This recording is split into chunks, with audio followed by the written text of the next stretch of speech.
আওয়ামী লীগের হেডকোয়ার্টার ভারতে, দিল্লির হাতের পুতুল হাসিনা, স্ট্যান্ডবাজির আড়ালে ভারতের মরণ ফাঁদ। সাপকে বিশ্বাস করা যায়, কিন্তু আওয়ামী লীগকে নয়। বেগম খালেদা জিয়ার সেই ঐতিহাসিক ও অমেঘ বাণী আজ আক্ষরিক অর্থেই প্রমাণ করছে ফ্যাসিবাদের ফেলে যাওয়া দোসররা। ছাত্র জনতার রক্তে হাত রাঙিয়ে দেশ ছেড়ে পালানো খুনি হাসিনা আজ দিল্লির খাঁচায় বন্দী এক অসহায় পুতুল। আর সেই পুতুলকে শুধুই বেঁধে ভারতের সাউথ ব্লক এখন বাংলাদেশের বিরুদ্ধে এক নতুন এবং জঘন্যতম চক্রান্তের জাল বুনছে। রয়টার্সকে দেওয়া শেখ হাসিনার সাম্প্রতিক ডিসেম্বরে ফেরার নাটক আসলে কোনো রাজনৈতিক সিদ্ধান্ত নয়, বরং এটি মোদির ইশারায় বাংলাদেশের স্থিতিশীলতা নষ্ট করার এক ভয়ঙ্কর পলিটিক্যাল স্ট্যান্ড। রাজনৈতিক বিশ্লেষক সৈয়দ আব্দুল আহমেদের এক চাঞ্চল্যকর কলামে আজ ফাঁস হয়েছে দিল্লির এই নগ্ন ছক। এতদিন ইমেইলে লুকোচুরি খেলা হাসিনা হঠাৎ করে রয়টার্সকে টেলিফোনে সাক্ষাৎ দিলেন কিভাবে?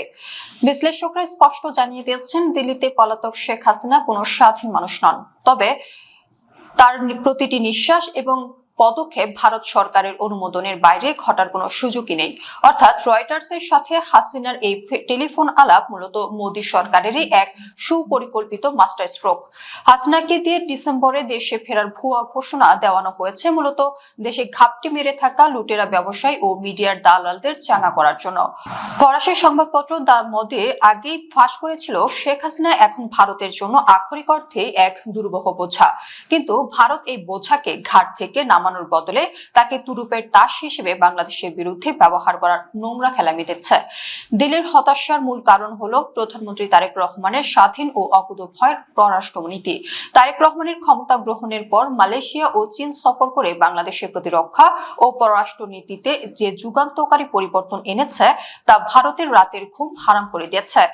আর তাই ঢাকাতে চাপ প্রয়োগ করতে দিল্লি এখন তাদের সবচেয়ে দুর্বল কার্ড শেখ হাসিনাকে ব্যবহার করছে। জাতীয় নির্বাচনের আগে ভারত ও আওয়ামী লীগ ভেবেছিল তারা হয়তো পেছনের দরজা দিয়ে আবার রাজনীতিতে ঢুকবে, কিন্তু নির্বাচনে তরুণ ও সাধারণ ভোটারদের কাছে জামায়াতে ইসলামী ও এনসিপি জোটের প্রায় 38% বিশাল ভোট প্রাপ্তি প্রমাণ করেছে ফ্যাসিবাদের কোনো জায়গা বাংলার মাটিতে নেই। বিএনপি সরকার বুঝতে পেরেছে খুনিদের সাথে কোনো নমনীয়তা দেখালে তা হবে আত্মঘাতী। আর তাই ছাত্র জনতার আকাঙ্ক্ষাকে সম্মান জানিয়ে সন্ত্রাস বিরোধী আইনে আওয়ামী লীগকে আক্ষরিক অর্থে চিরতরে নিষিদ্ধ করার আইনি রূপ দেওয়া হয়েছে। 5 আগস্টের পলায়ন প্রমাণ করেছে শেখ হাসিনা শুধু একজন খুনিই নন, তিনি একজন চরম কাপুরুষ।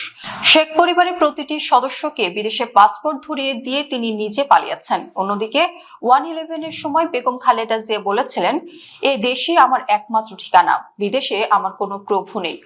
বিশ্লেষকরা বলছেন, 5 আগস্টের পর শেখ হাসিনা প্রমাণ করেছেন আওয়ামী লীগ মূলত ভারতের একটি রাজনৈতিক দল, যার হেডকোয়ার্টার দিল্লিতে আর নেতাদের বড় অংশ বসবাস করে কলকাতায়। দিল্লির পুতুল হিসেবে হাসিনা আজ যতই সরব হওয়ার চেষ্টা করুন না কেন, বাংলাদেশের মানুষ জুলাই আগস্টের রক্তাক্ত স্মৃতি কখনো ভুলবে না। ভারত যদি হাসিনাকে ব্যবহার করে বাংলাদেশে কোনো অস্থিতিশীলতা বা সন্ত্রাসী তৎপরতা চালানোর ছক কষে, তবে বাংলার তরুণ সমাজ সেই কালো সাপকে চিরতরে উপড়ে ফেলবে। দিল্লির দম্ভ আজ হাসিনার এই স্ট্যান্ডবাজি আজ আক্ষরিক অর্থেই বাংলাদেশের তরুণদের বুটের তলায় পিষ্ট।